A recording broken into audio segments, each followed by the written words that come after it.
Police भरतीच्या विद्यार्थ्याला बेदम मारहाण. बेल्ट आणि काठीने अमानुष अत्याचार. घटना सीसीटीव्हीत कैद.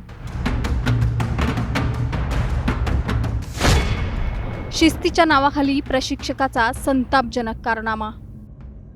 पोलीस दलात भरती होऊन देशसेवा करण्याचं स्वप्न पाहणारा एक 17 वर्षांचा विद्यार्थी आपल्या भविष्याची पायाभरणी करण्यासाठी अकादमीत दाखल होतो. पण त्याच अकादमीत त्याच्यासोबत असा काही प्रकार घडतो ज्याने प्रत्येक पालक हादरून जाईल. शिक्षण आणि प्रशिक्षण देण्याची जबाबदारी असलेल्या प्रशिक्षकानेच विद्यार्थ्याला बेल्ट आणि काठीने बेदम मारहाण केल्याचा धक्कादायक प्रकार समोर आलाय. हा संपूर्ण प्रकार सीसीटीव्ही कॅमेऱ्यात कैद झालाय. शिस्तीच्या नावाखाली विद्यार्थ्यांवर अत्याचार केला जातोय का? करिअर घडवण्याच्या ठिकाणी विद्यार्थ्यांची सुरक्षितता धोक्यात आहे. विद्यार्थ्याची नेमकी अशी काय चूक होती की ज्यामुळे त्याला अशी अमानुष शिक्षा देण्यात आली? पाहूयात या सविस्तर रिपोर्टमधून.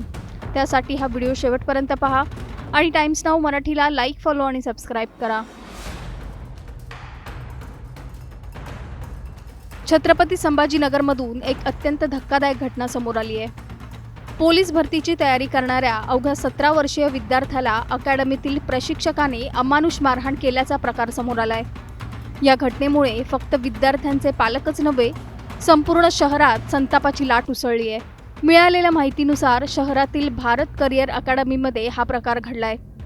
पोलीस दलात भरती होण्याचं स्वप्न उराशी बाळगून हा विद्यार्थी अकादमीत प्रशिक्षण घेत होता. मात्र किरकोळ कारणावरून अकादमीचे पीटी प्रशिक्षक आणि व्यवस्थापक विवेक डाकणे यांनी विद्यार्थ्याला बेल्ट आणि काठीने बेदम मारहाण केल्याचा आरोप आहे.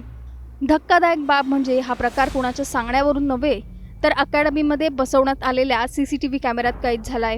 समोर आलेल्या फुटेजमध्ये संबंधित प्रशिक्षक विद्यार्थ्याला मारहाण करताना दिसतोय. त्यामुळे या प्रकरणाला अधिक गंभीर स्वरूप प्राप्त झालंय. या घटनेत विद्यार्थ्याला केवळ शारीरिक दुखापत झाली नाही, तर त्याचा मानसिक छळही झाल्याचा आरोप आहे. करिअर घडवण्यासाठी आलेल्या विद्यार्थ्याला अशा प्रकारे वागणूक मिळाल्याने अनेक प्रश्न उपस्थित होत आहेत. शिस्त लावण्याच्या नावाखाली विद्यार्थ्यांना मारहाण करण्याचा अधिकार कोणाला दिला?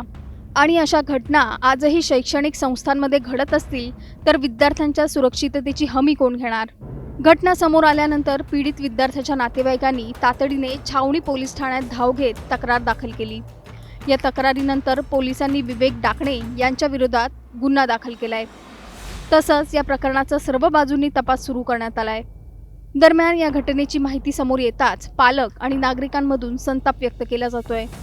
विद्यार्थ्यांना घडवण्याची जबाबदारी असलेल्या संस्थांमध्ये जर अशा प्रकारच्या घटना घडत असतील तर ती चिंतेची बाब असल्याचं मत अनेकांनी व्यक्त केलंय.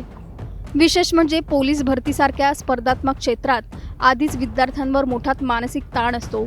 अशा परिस्थितीत प्रशिक्षकांकडून होणारी मारहाण किंवा अपमानास्पद वागणूक विद्यार्थ्यांच्या मनावर गंभीर परिणाम करू शकते. त्यामुळे या प्रकरणात दोषींवर कठोर कारवाई व्हावी आणि भविष्यात अशा घटना पुन्हा घडू नयेत अशी मागणी जोर धरू लागली आहे. आता पोलिसांचा तपास पुढे काय उघड करतो? सीसीटीव्ही फुटेजमधून आणखी कोणती माहिती समोर येते आणि आरोपी प्रशिक्षकावर कोणती कायदेशीर कारवाई होते याकडे सर्वांचं लक्ष लागलंय. करिअर घडवण्याच्या ठिकाणी विद्यार्थ्यांवर अशा प्रकारे हात उचलला जात असेल तर पालकांनी आपल्या मुलांना कोणावर विश्वास ठेवून पाठवायचं? शिस्तीच्या नावाखाली मारहाण करणाऱ्यांवर कठोर कारवाई होणार का? सीसीटीव्हीमध्ये कैद झालेला हा प्रकार आणखी कोणते धक्कादायक खुलासे करणार? आणि सर्वात महत्त्वाचं म्हणजे अशा घटना थांबवण्यासाठी प्रशासन नेमकी कोणती पावलं उचलणार? या प्रश्नांची उत्तरं आता पोलीस तपासातूनच समोर येणार आहेत. Bureau report, times now Marathi.